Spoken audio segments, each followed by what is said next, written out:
हमारे बीच में नरेंद्र भारती जी से आग्रह है, कृपया कुछ ही शब्दों में हमें संबोधित करें। जोरदार ताली से स्वागत करें श्री नरेंद्र भारती जी।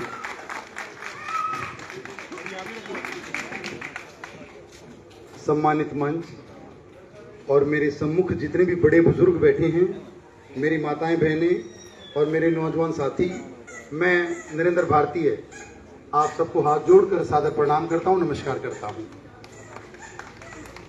भारतीय जनता पार्टी की तरफ से हम आपके बीच में हैं। विधानसभा का चुनाव, उसकी प्रक्रिया शुरू हो चुकी है। सोनीपत से भारतीय जनता पार्टी के उम्मीदवार भाई निखिल मदान जी आपके बीच में हैं।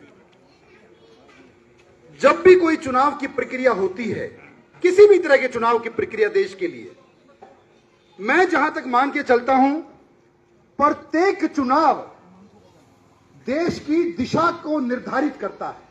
प्रत्येक चुनाव, चाहे वो लोकसभा का चुनाव हो, चाहे वो प्रांत का चुनाव हो, चाहे वो किसी जिला परिषद या सरपंचों का चुनाव हो, वहां से भी एक नई दिशा मिलती है देश को आगे बढ़ाने के लिए।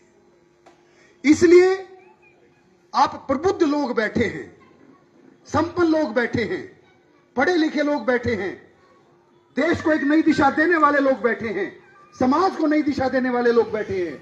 इसलिए सबसे बड़ा कर्तव्य हम लोगों का बनता है कि हम लोग जो देश को दिशा देने वाले चुनाव होते हैं उनमें अग्रणी भूमिका निभाएं और लोगों को भी हम लोग प्रेरित करें कि ये जो चुनाव का माहौल है, ये जो उत्सव है, इसमें सब लोग ज्यादा से ज्यादा भाग लें।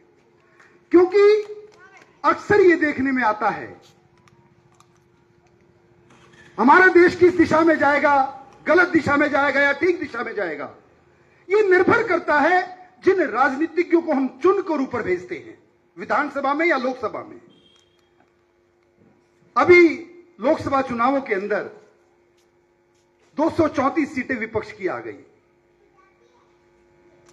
उसके बाद आपने पार्लियामेंट में देखा कि पार्लियामेंट को उन्होंने चलने नहीं दिया, क्योंकि जहां तक मैंने गणना करने की कोशिश की, इस देश के अंदर मैं बहुत खुल के बोला करता हूं हर जगह जाके, और क्योंकि ये आप इस देश के नागरिक हैं, आप भी घरों में जाके इस खुल के चर्चा करें कि हमारा देश किस दिशा में जा रहा है। आने वाला 20 साल, 25 साल, 30 साल के बाद इस हिंदुस्तान की दशा क्या होगी, ये हमें आज ही सोचना है।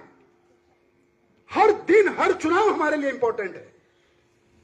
40% लोग इस देश के, बड़े ध्यान से सुनिएगा इस बात को, और आप लोग कहां खड़े हैं और आपका कर्तव्य क्या बनता है सब लोगों का। 40% संख्या, जनसंख्या इस देश की हिंदुस्तान मुर्दाबाद कहने वालों की तैयार हो चुकी है। 40%, आप कल्पना भी नहीं कर सकते।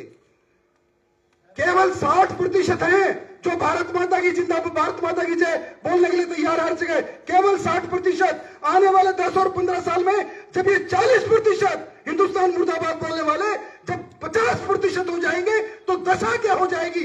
पार्लियामेंट में जो आज कोई नियम, आपके पक्ष का कोई नियम नहीं बनेगा। वक्फ जैसा नियम बेशक ये सरकार कैंसिल कर दे, लेकिन दोबारा से कोई ऐसी सरकार आएगी कि दोबारा से वक्फ जैसे नियम इस पार्लियामेंट में पास हो जाएंगे। ये हरियाणा का चुनाव है। कल्पना करो, कल्पना कि यहां हरियाणा में कांग्रेस आ जाए। आम आदमी पार्टी की सरकार पंजाब में है। पंजाब में आपने देखा एक नया प्रयोग, 2 सांसद ऐसे चुने गए जो खालिस्तान समर्थक हैं। उनको भी तो पंजाब के लोगों ने चुना। यानी कि इस देश में जनसंख्या ऐसी भी हो गई है जो आतंकवादियों को भी वोट देने में नहीं चकती। अगर यहां कांग्रेस की सरकार आती है तो जो आपने यहां हाल 1 साल लगातार तीनों तरफ से, चारों तरफ से दिल्ली को सील देखा था, सारे व्यापार और सब कुछ बंद हो गया था।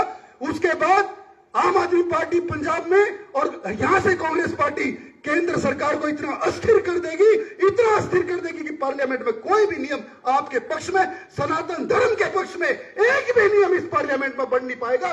दिल्ली को ये लोग ऐसा ब्लैकमेल करने की कोशिश करेंगे, केंद्र को अस्थिर करने की कोशिश करेंगे।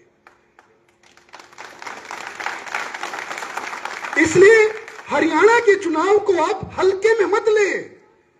हरियाणा का चुनाव देश का चुनाव है।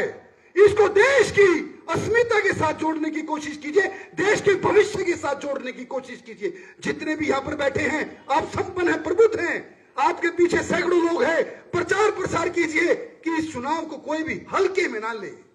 प्रत्येक आप में से नरेंद्र मोदी, निखिल मदान और नायब सिंह सैनी बढ़ के इस चुनाव को लड़ने की कोशिश करे, देशभक्त बनने की कोशिश करे। यही मेरा आप लोगों से निवेदन है। आपने मेरी बातों को सुना, बहुत बहुत धन्यवाद। मैं अपनी वाणी को विराम देता हूं। जय भारत, जय हिंद।